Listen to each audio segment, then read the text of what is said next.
Assalamualaikum warahmatullahi wabarakatuh. Ya, anak-anak, hari ini kita akan mempelajari tentang Al-Quran dan wahyu menurut para ulama. Ini untuk kelas 10 IPA dan IPS ya.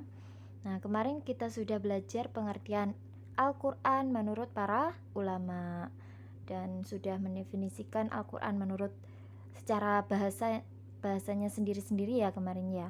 Kita hari ini akan mengulas sedikit saja pengertian Al-Quran secara etimologi maupun terminologi, secara bahasa maupun secara istilahnya. Lanjut, ini ada peta konsep. Nanti kita akan belajar pengertiannya, nama-nama Al-Quran itu apa saja, kemudian perilaku Qurani. Lanjut ya. Nah, ini ada sedikit gambaran mengenai Al-Quran adalah kitab suci terakhir yang diturunkan oleh Allah Subhanahu wa taala kepada Nabi Muhammad sallallahu alaihi wasallam. Kemudian selanjutnya ya, pengertian Al-Quran menurut para ulama secara etimologi. Etimologi itu secara bahasa. Yang pertama ada Al-Lihyani. Al-Lihyani ini mendefinisikan Al-Quran itu adalah suatu bacaan, qara'a yaqra'u Qur'anan gitu ya, suatu bacaan.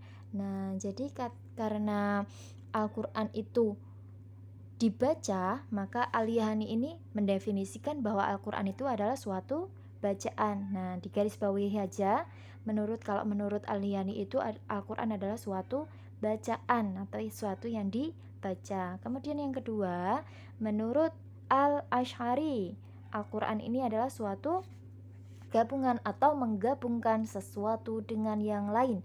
Maksudnya adalah menggabungkan apa? Ayat demi ayat, kemudian surat-suratnya, huruf-hurufnya, itu kan suatu gabungan ya. Nah, jadi menurut Asy'ari ini Quran itu adalah suatu gabungan atau menggabungkan sesuatu dengan yang lain.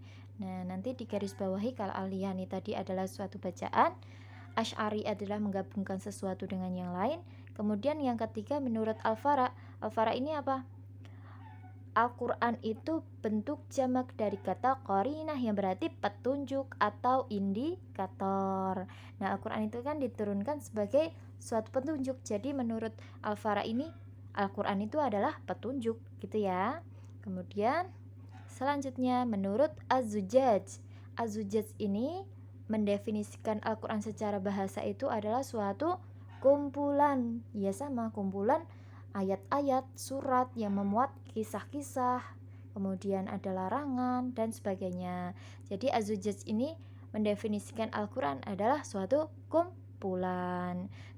Kemudian menurut Asy-Syafi'i, Asy-Syafi'i berpendapat bahwa kata Al-Quran adalah isim alam atau nama asli. Isim alam ya, isim alam atau nama asli. Ya, Al-Quran itu ya Al-Quran, begitu kata Syafi'i ya. Jadi Al-Quran menurut Imam Syafi'i tidaklah berasal dari kata apapun. Al-Quran memang sejak awal digunakan sebagai nama kitab suci yang diturunkan Allah Subhanahu wa taala kepada Nabi Muhammad sallallahu alaihi wasallam. Begitu ya. Kita ulangi sedikit saja. Menurut Al-Lihyani ini, Al-Quran adalah bacaan, sesuatu yang dibaca ya. Menurut Asy'ari, Al-Quran adalah menggabungkan sesuatu dengan yang lain. Menurut Al-Fara, Al-Quran adalah suatu petunjuk atau indikator.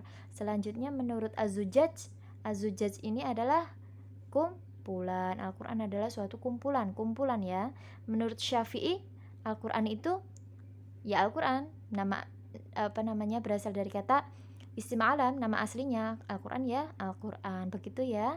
Untuk selanjutnya pengertian Al-Quran secara terminologi atau secara istilah ada 3 dari Syekh Muhammad Khudairi Beg, nanti dibaca sendiri. Kemudian yang kedua ada Subhi Saleh, yang ketiga ada Muhammad Abduh ya. Kalau Muhammad disimak di LKS-nya masing-masing. Kalau Muhammad Khudairi Beg itu ciri-cirinya adalah dimulai dari surah Al-Fatihah dan diakhiri dengan surah Anas. Nah, itu ciri-cirinya ya, nanti di garis bawahi. Kemudian yang kedua subhi saleh. Subhi saleh itu ciri-cirinya ini disampaikan secara mutawatir dan bernilai ibadah membacanya. Yang ketiga ada Muhammad Abduh.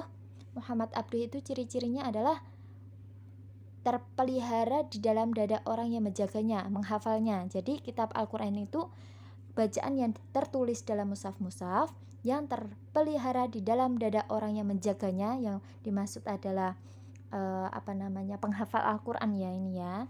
Jadi dengan menghafalkannya yakni orang-orang Islam, begitu ya. Itu sekian dari pengertian Al-Quran secara bahasa maupun secara istilah. Sekian, wassalamualaikum warahmatullahi wabarakatuh.